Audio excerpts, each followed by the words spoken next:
ఇప్పుడు ప్రియా అనేది ఎలిమినేషన్ అయ్యింది కదా, ఎందువల్ల అనుకుంటున్నారు? మామూలుగా అయితే శ్రీజ కావాలండి. ఎందుకంటే గేమ్ పరంగా ఏ పరంగా కానీ శ్రీజనే కావాలి. కాకపోతే ఆమెకి శ్రీజ లక్స్ పాప కావాలి. కానీ ఈమెకి ఏంటంటే ఎలిమినేషన్ లేరు, తర్వాత ఇంకొకరికైతే ఇమ్యూనిటీ ఉంది కాబట్టి ఆ రెండు విధాలుగా వాళ్ళిద్దరు సేవ్ అయినారు.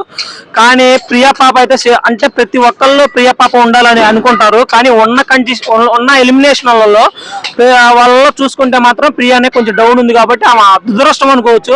అందుకని ఎలిమినేట్ అయ్యడం జరిగింది.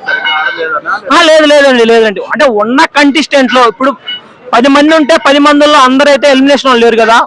ఒక 4-5 ఉన్నారు అనుకో, వాళ్ళల్లో ఆ ప్రియా అనుకోవచ్చు. అంతే, తక్కువైతే కాదు. తక్కువ అంటే మనం చూసుకున్నట్లయితే లక్స్ పాప అంటే లాంగ్వేజ్ ప్రాబ్లం, ఏదైనా ఫిజికల్ కానీ మెంటల్ కానీ ఏం ఆడాలన్నా కానీ, లేకపోతే ఏదైనా ఎవరితో వాదించాలన్నా కానీ ప్రియా పాప అయితే కొంచెం డౌన్ లో ఉంది ఆమె.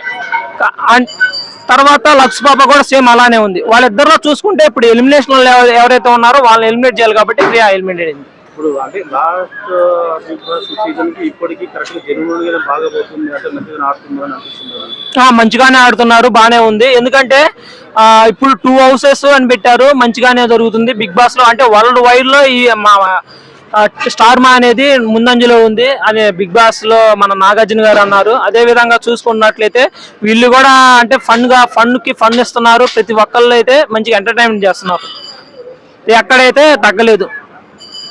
ఇద్దరు ఇప్పుడు లాస్ట్ ఫైనల్ లో ఇద్దరు వచ్చారు కదా, ఎలిమినేషన్ చేయడానికి కారణం ఏమనుకుంటున్నారు? దివ్య ఎలిమినేషన్ అయింది, ప్రియా శెట్టి ఎలిమినేషన్ అయింది. లాస్ట్ కంటెంట్ వరకు ఏమైనా చేయాలని ఉందా? అంటే ఇద్దరు ఫైనల్స్ ఇద్దరు వచ్చారు కదా, ఇద్దరులో ఏమే ఎలిమినేషన్ అంటే వాళ్ళు ఉన్న కంటెస్టెంట్లు. అంటే ఇప్పుడు లాస్ట్ కంటే నాకు తెలిసి ఈ రోజు మామూలుగా నైట్ పడిద్ది మనకి ఎవరెవరు లాస్ట్ లో ఉన్నారో. కానీ వాళ్ళల్లో ఇప్పుడు మన ఇమోనీలు కొంతమంది ఉన్నారు కదా మామూలుగా ఎలిమినేషన్ లో. కానీ వాళ్ళల్లో చూసుకుంటే మనకు లక్స్ పాప అనేది డౌన్ లో ఉంది. కానీ ఆమెకు అనేది ఇమ్యూనిటీ పవర్ వల్ల సేవ్ అయింది. తర్వాత శ్రీజ ఏమేంటంటే మనకి మన పవన్ ఉన్నప్పుడు ఏమంటే ఇమ్యూనిటీ పవర్ వల్ల ఆయన కెప్టెన్సీ టాస్క్ బిగ్ బాస్ గారు ఏమన్నారంటే వాళ్ళకి ఎవరైనా సేవ్ చేయాలనుకుంటే వాళ్ళని శ్రీజాని సేవ్ చేయడం జరిగింది. ఏమైనా ఇప్పుడు ఎలిమినేట్ చేశారు, ఆమె లిస్ట్ లో ఉంది కాబట్టి.